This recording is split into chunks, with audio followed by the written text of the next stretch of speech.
So says. Hi, my special ones. I miss you guys so much. Did you miss me?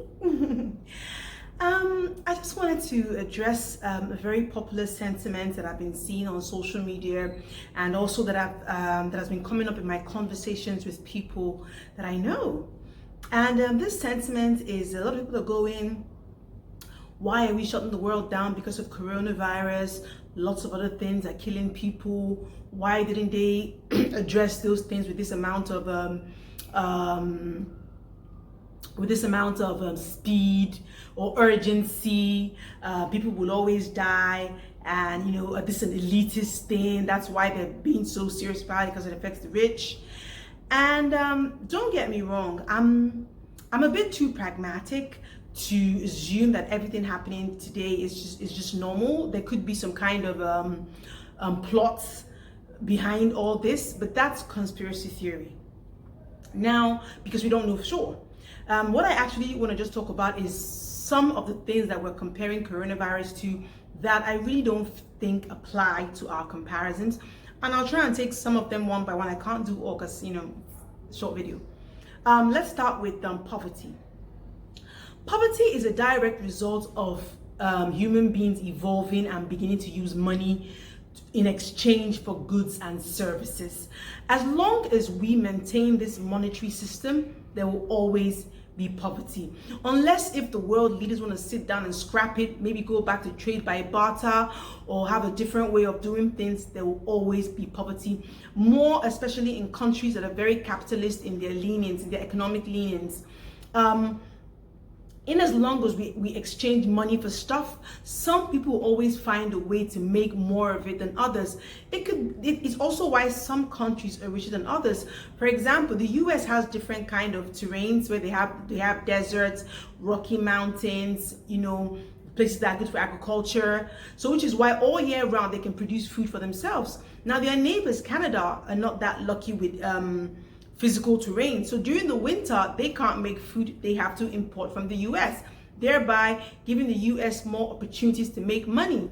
If as long as we're exchanging money, there will always be reasons and advantages and ways for one person or one country to make more of it than others. So to scrap poverty means to redefine money and probably change how we exchange goods and services. So poverty will always be around unless this is done.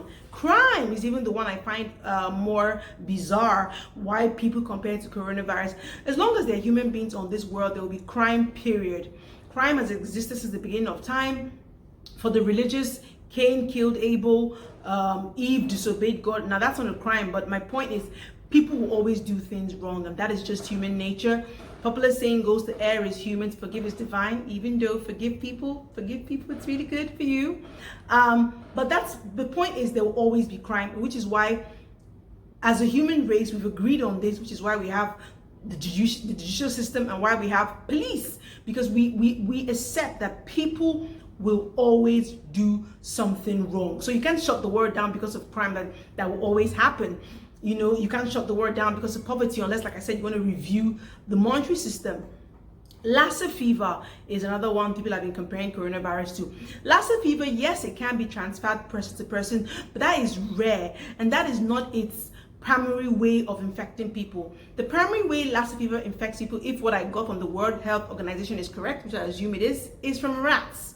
So if an infected rat poops or pees maybe on something in your kitchen and you consume that thing, you get infected with Lassa fever. So Lassa fever is something that we can easily prevent if we spread awareness of people to maintain good sanitation, even though good sanitation isn't really something we should be told to do. It's kind of like common sense, but for those who don't know, if we just make people more aware, be neat, kill rats, don't eat. I know some people eat rats as a meat alternative because they can't afford meat, but if you really can't afford meat, then maybe embrace a vegetarian lifestyle, because there are people who can't afford cars. They don't go about taking their neighbors' cars out for a ride. They take the bus, you know what I mean? So if you can't afford meat, perhaps look more at plant-based meals instead of eating rats. But these are also things that I do agree that we can make people more aware of to prevent Lassa fever. But it is highly preventable. So because it's so preventable, there's no need to stop the world because of it. HIV too is very, very preventable. Companies give out condoms for free. We are inundated in the news about practicing safe sex, keeping to one partner. If you practice safe sex or always use a condom, the chances of you getting HIV are very low.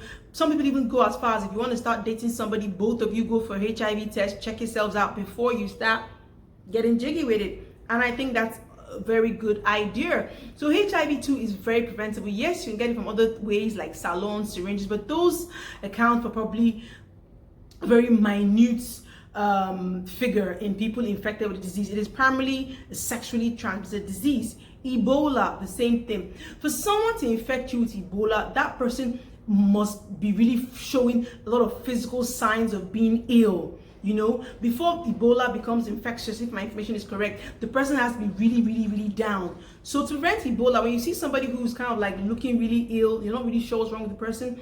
I'm not saying don't show the person love, but don't go hugging the person. Kind of be careful, keep your distance, help and bounce. You know what I mean? So Ebola too is easily preventable.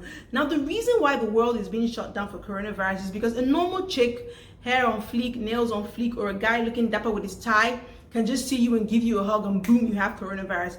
It is almost impossible to prevent.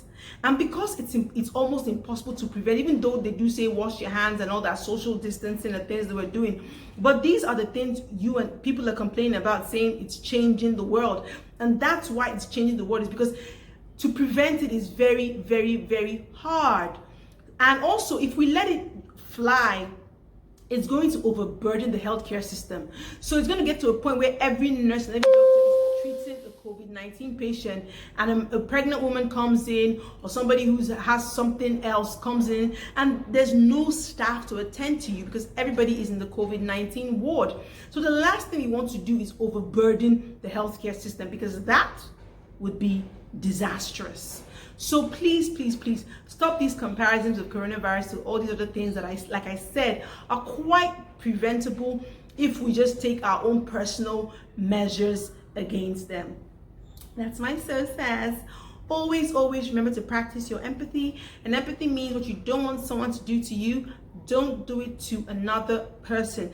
Practice your empathy so much that your default first reaction when you see someone doing something or hear someone said something isn't judgment. How dare they, stupid, how could they? But compassion first, and trying to understand why they did it before coming to a conclusion. It's so, so important for us to be empathetic as human beings, because empathy also broadens your mind in how you think, where as opposed to someone does something wrong to you, like they don't like me, or they're a bitch, or he's a bad person, you sit there and say, maybe he was having a bad day, maybe he's just hungry. It kind of changes the way you think and makes you also a more understanding person and easier to get along with. So please practice your empathy. Thank you so much, my special ones, for always watching, and remember, I love you.